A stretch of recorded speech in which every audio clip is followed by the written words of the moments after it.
अस्सलाम वालेकुम dear students, मेरा नाम है इरफान रशीनवारी। आज हम क्लास 9 केमिस्ट्री के चैप्टर नंबर फर्स्ट में एक इंतहाई इंपॉर्टेंट टॉपिक केमिकल स्पीशीज पढ़ेंगे। तो चलते हैं टॉपिक की तरफ। आज का जो हमारा टॉपिक है उसका नाम है केमिकल स्पीशीज। हम केमिकल स्पीशीज को किस तरह डिफाइन कर सकते हैं?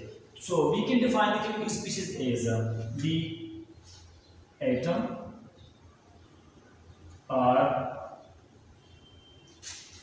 group of atom that take part in a chemical reaction is called chemical species। यानी वो एटम या एटमों का मजमूआ जो किसी भी केमिकल रिएक्शन में हिस्सा लेता है, इसको हम क्या कहते हैं? इसको हम कहते हैं केमिकल स्पीशीज। केमिकल स्पीशीज का क्या मतलब है? यानी वो एटम या एटमों का मजमूआ जो किसी भी केमिकल रिएक्शन में हिस्सा लेता है, यानी केमिकल रिएक्शन में हिस्सा लेने वाले एटम्स और ग्रुप ऑफ एटम को हम क्या कहते हैं? केमिकल स्पीशीज कहते हैं। अब केमिकल स्पीशीज के मुख्तलिफ टाइप्स है, तो चलते हैं टाइप्स ऑफ केमिकल स्पीशीज की तरफ।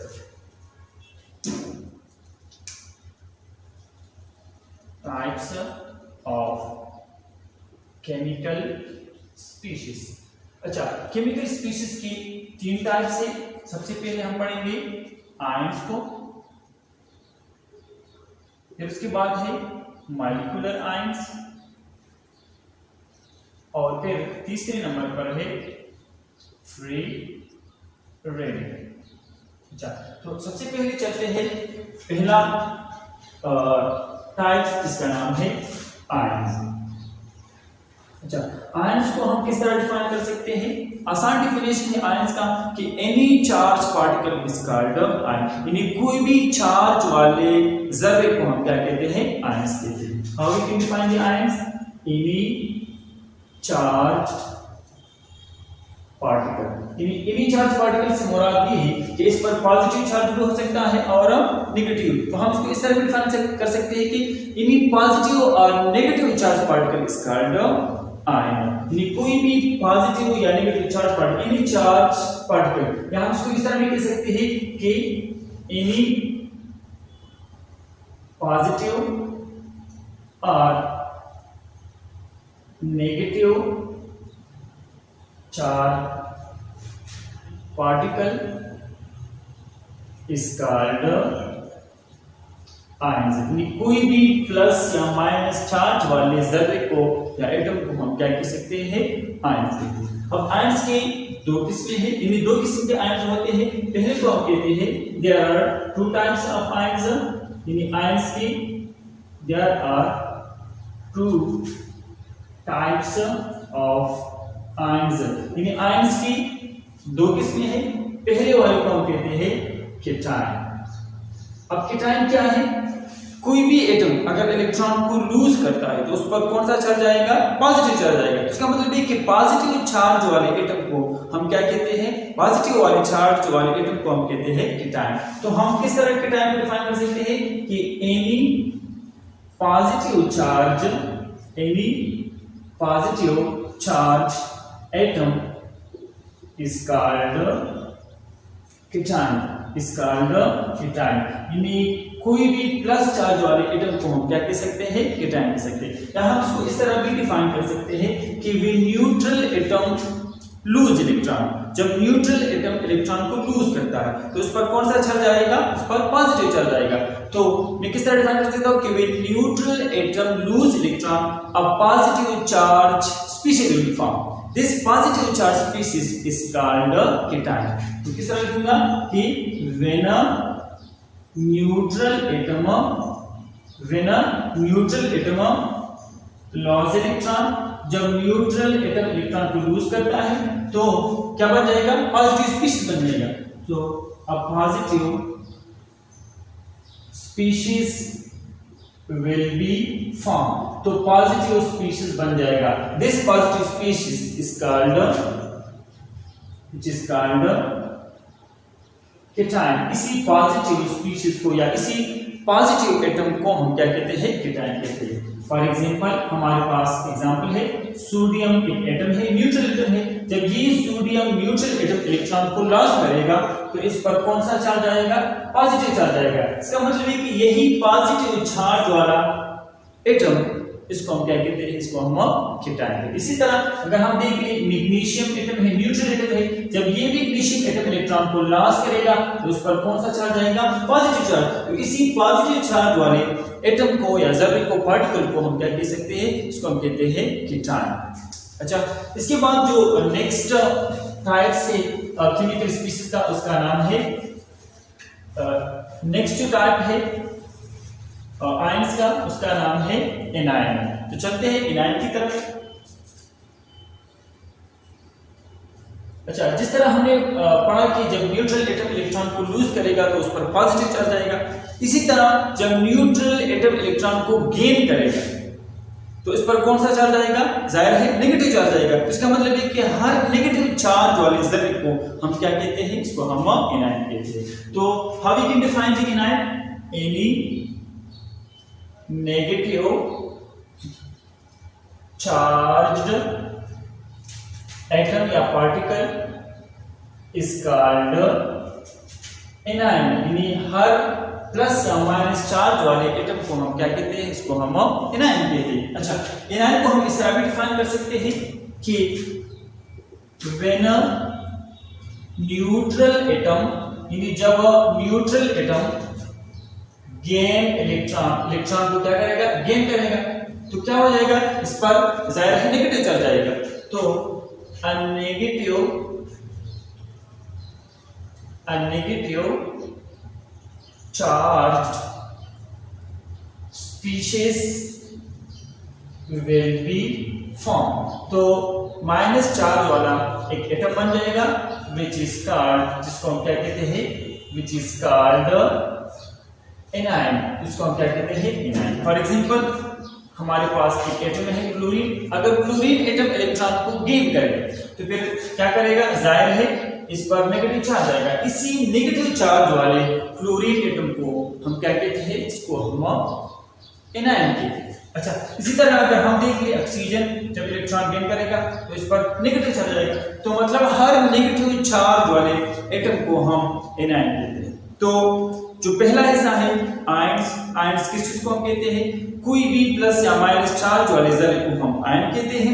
आयन दो किस्म के होते हैं, एक कीटाइन और दूसरा एनायन। यानी पॉजिटिव चार्ज वाले एटम को हम कीटाइन कहते हैं और नेगेटिव चार्ज वाले एटम को हम क्या कहते हैं? नेगेटिव चार्ज वाले एटम को हम एनायन कहते हैं। अच्छा, इसके बाद जो अगला टाइप है उसको हम कहते हैं मॉलिक्यूलर आयन। तो देखते हैं कि जो नेक्स्ट टाइप है मॉलिक्यूलर आयन, इसमें हम क्या पढ़ेंगे।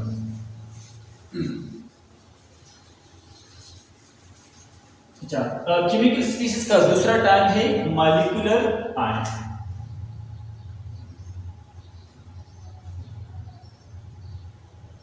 अच्छा, तो मॉलिक्यूलर आयन को हम किस तरह डिफाइन कर सकते हैं?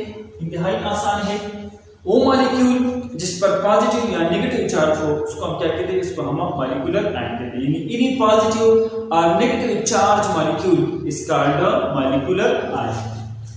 एनी पॉजिटिव, कोई भी प्लस चार्ज वाले, और नेगेटिव या माइनस चार्ज वाले एटम, एनी पॉजिटिव और negative charge molecule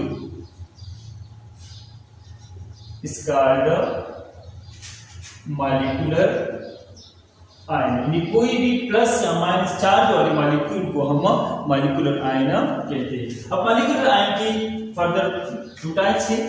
there are two types of molecular ion. यानी मॉलिक्यूलर आयन के मजीद दो टाइप्स हैं। पहले वाले टाइप को हम कहते हैं किट आयोनिक मॉलिक्यूलर आयन, और जो दूसरा टाइप है उसको हम कहते हैं एन आयोनिक मॉलिक्यूलर आयन। तो सबसे पहले चलते हैं किट आयोनिक मॉलिक्यूलर आयन की तरफ। किट आयोनिक मॉलिक्यूलर आयन क्या है? तो किट आयोनिक मॉलिक्यूलर आयन। अच्छा, कैटायनिक मॉलिक्यूलर आयन क्या है? ऑलरेडी हम पढ़ चुके हैं कि वो मॉलिक्यूल जिस पर पॉजिटिव या नेगेटिव चार्ज हो उसको हम क्या कहते हैं? मॉलिक्यूलर आयन कहते हैं।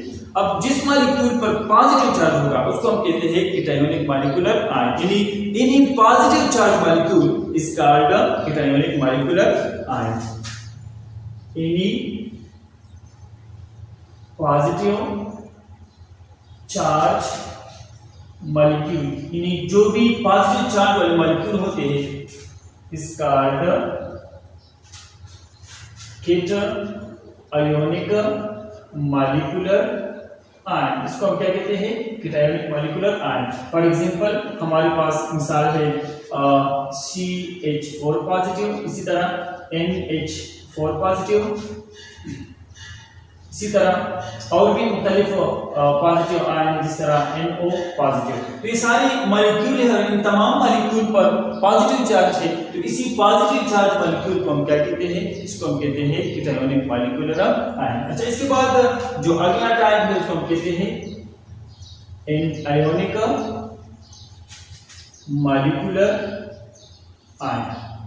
एनायोनिक मॉलिक्यूलर आयन हम किस तरह डिफाइन कर सकते हैं कि वो मॉलिक्यूल जिस पर नेगेटिव चार्ज हो तो उसको हम क्या कहते हैं? Anionic molecular ion. यानी हर नेगेटिव चार्ज वाले मॉलिक्यूल को हम क्या कहते हैं? Anionic molecular ion. जिस तरह हम इस तरह डिफाइन कर सकते हैं कि any negative charge molecule is called anionic molecular ion. यानी हर नेगेटिव चार्ज वाले मॉलिक्यूल को हम क्या कहते हैं? Anionic molecular ion. इस तरह फॉर एग्जांपल हमारे पास है AlCl4 नेगेटिव, एल्यूमिनियम टेट्राक्लोराइड इस पर नेगेटिव चार्ज है। इसी तरह NO3 नेगेटिव, CO3 नेगेटिव। इसका मतलब ये कि जो भी नेगेटिव चार्ज वाले मॉलिक्यूल है इसको हम क्या कह सकते हैं? इसको हम एनायोनिक मॉलिक्यूलर आयन कहते हैं। अच्छा, अब चलते हैं आखिरी जो टाइप है केमिकल स्पीशीज का, उसका नाम है फ्री रेडिकल। जो तीसरा टाइप है केमिकल स्पीशीज का उसका नाम है फ्री रेडिकल। अच्छा, तो सबसे पहले फ्री रेडिकल को हम डिफाइन करते हैं और फिर उसके बाद फर्दर उसको हम एक्सप्लेन करेंगे। अच्छा, फ्री रेडिकल क्या है? यानी फ्री रेडिकल वो एटम है जिसके आखिरी शेल में, आउटर मोस्ट शेल में या सिंगल इलेक्ट्रॉन हो या अनपेयर्ड इलेक्ट्रॉन हो या ऑड नंबर ऑफ इलेक्ट्रॉन हो। मतलब ये कि किसी भी एटम के आखिरी शेल में या सिंगल इलेक्ट्रॉन हो या ऑड नंबर ऑफ इलेक्ट्रॉन हो और या अनपेयर्ड इलेक्ट्रॉन हो, तो इस किस्म के एटम को हम कहते हैं फ्री रेडिकल। तो हम फ्री रेडिकल को किस तरह डिफाइन कर सकते हैं कि atom having single odd number or unpaired electron in their valence shell is called free radical। तो किस तरह डिफाइन करेंगे कि यानी वो एटम हैविंग, यानी वो एटम जिसकी हैविंग सिंगल ऑड नंबर और या unpaired electron in their valence shell या outermost shell is called free radical। तो यहाँ पर हम मैं एग्जांपल दूंगा। फर्ज करें हमारे पास एक एटम है सोडियम। अगर हम सोडियम की तरफ देख ले तो सोडियम के पास कितने इलेक्ट्रॉन है? 11 इलेक्ट्रॉन। अगर हम इलेक्ट्रॉनिक कॉन्फ़िगरेशन की तरफ चले तो 1:2, 2:2, 2p6 और ये आ गया 3s1। इसका मतलब ये कि सोडियम के आउटरमोस्ट शेल में अगर हम देख ले तीसरे शेल में कितने इलेक्ट्रॉन है? सिंगल इलेक्ट्रॉन है। इस तरह अगर हम देख ले पहले शेल में 2 इलेक्ट्रॉन, दूसरे में 8 और तीसरे में 1, क्योंकि यहाँ पर 11 इलेक्ट्रॉन है तो 2 इलेक्ट्रॉन पहले शेल में, 8 इलेक्ट्रॉन दूसरे शेल में और आखिरी शेल में कितने इलेक्ट्रॉन है? 1 इलेक्ट्रॉन। इसका मतलब है कि सोडियम क्या है? सोडियम फ्री रेडिकल है। क्यों फ्री रेडिकल है? क्योंकि सोडियम के आउटरमोस्ट शेल में सिंगल इलेक्ट्रॉन। अगर हम दूसरे एग्जांपल की तरफ चले, क्लोरीन की तरफ। तो क्लोरीन के पास कितने इलेक्ट्रॉन है? 17 इलेक्ट्रॉन। अगर हम इसकी इलेक्ट्रॉनिक कॉन्फ़िगरेशन देख ले तो 1:2, 2:2, 2p6, 3:2 और ये आ गया 3p5। इसका मतलब है कि इसके तीसरे शेल में यानी 3:2 और 3p5 में 7 इलेक्ट्रॉन है। अगर हम यहाँ पर देख ले, पहले शेल में 2 इलेक्ट्रॉन, दूसरे में 8, 10 हो गए और तीसरे में आ गए 7। इसका मतलब है कि जो 7 है, 7 इलेक्ट्रॉन, ये 7 जो है ना ये ऑड नंबर। इसका मतलब है कि क्लोरीन की आखिरी शेल में, आउटरमोस्ट शेल में ऑड नंबर ऑफ इलेक्ट्रॉन यानी नंबर ऑफ इलेक्ट्रॉन इसमें कितने हैं? 7 है, यानी ऑड नंबर है। तो इसी वजह से हम कहते हैं कि क्लोरीन क्या है? क्लोरीन भी फ्री रेडिकल। अच्छा, फर्दर अगर हम इसमें एक्सप्लेनेशन करेंगे तो फर्दर एक्सप्लेनेशन में हमारे पास बुक में एक एग्जांपल है कि जब CH4 क्लोरीन के साथ रिएक्शन करता है तो ये बनाता है CH3Cl प्लस HCl। अब बात यहाँ पर ये कि जब CH4 क्लोरीन के साथ रिएक्शन करके CH3Cl और HCl बनाता है तो यहाँ पर अगर हम देख ले CH4 ये भी मतलब ना आयंस है, ना मॉलिक्यूलर आयन है और ना फ्री रेडिकल है। अगर हम यहाँ पर देखें Cl2 की तरफ तो Cl2 भी यहाँ पर ना आयन है, ना मॉलिक्यूलर आयन है और ना फ्री रेडिकल है। तो फिर ये किस तरह केमिकल रिएक्शन में हिस्सा लेता है? हम तो ऑलरेडी पढ़ चुके हैं कि केमिकल स्पीशीज हम उस एटम को कहते हैं जो केमिकल रिएक्शन में हिस्सा लेते हैं। लेकिन यहाँ पर केमिकल रिएक्शन हुआ है, लेकिन यहाँ पर क्लोरीन और CH4 दोनों केमिकल स्पीशीज नहीं है, फिर भी इसने रिएक्शन में हिस्सा लिया है। तो इसका आंसर ये है कि असल में जब क्लोरीन और CH4 आपस में रिएक्शन करता है तो सबसे पहले फ्री रेडिकल बनता है। अब फ्री रेडिकल किस तरह बनता है? फ्री रेडिकल फॉर्मेशन का तरीका ये है कि जब एक स्टेबल मॉलिक्यूल की ब्रेकडाउन हो जाती है तो after the breakdown of stable molecule a free radical is form. यानी फर्स्ट करिए Cl2 मॉलिक्यूल है, हाई स्टेबल मॉलिक्यूल है, जब ये Cl2 ब्रेक हो जाता है, इसकी ब्रेकिंग होती है तो Cl प्लस Cl बन जाता है। तो ये क्लोरीन रेडिकल जब बन जाता है तो यही क्लोरीन रेडिकल फिर केमिकल रिएक्शन में हिस्सा लेता है। किस तरह यहाँ पर देखिए, ये रिएक्शन इस तरह होता है, मैकेनिज्म यानी इस रिएक्शन का जो मैकेनिज्म है, तरीकेकार है वो इस तरह। सबसे पहले जो Cl2 मॉलिक्यूल है ये ब्रेक जाता है और Cl प्लस Cl बन जाता है। अब यहाँ पर देखो ये क्लोरीन रेडिकल बन गया। यहाँ पर जो सिंगल इलेक्ट्रॉन जो डार्ट है ये सिंगल इलेक्ट्रॉन क्या करता है? रिप्रेजेंट करता है और सिंगल इलेक्ट्रॉन पास होता है उसको हम क्या कहते हैं? फ्री रेडिकल होते हैं। अच्छा, इसके बाद जो नेक्स्ट स्टेप है, अब ये जो फ्री रेडिकल बन गया ये CH3 पर क्या करेगा? CH4 पर अटैक करेगा तो ये बन जाएगा CH3 प्लस HCl। यानी यहाँ पर अब मिथाइल रेडिकल बन गया है। अब यहाँ पर देखो ये मिथाइल रेडिकल और ये क्लोरीन रेडिकल ये दोनों आपस में रिएक्शन करेगा। देखो CH3 methyl radical plus chlorine radical ये दोनों आपस में रिएक्शन करके क्या बनाएगा? CH3Cl। तो यहाँ पर देखो सबसे पहले फ्री रेडिकल बन गया। अब ये क्लोरीन रेडिकल इसने CH4 पर अटैक करके CH3 यानी मिथाइल रेडिकल बनाया प्लस HCl बनाया और आखिरी जो स्टेप में जो CH3 है मिथाइल रेडिकल है इस पर जो दूसरा क्लोरीन रेडिकल इसने अटैक करके क्या बनाया? CH3Cl यानी मिथाइल क्लोराइड बनाया। तो ये था आज हमारा topic chemical species and their type.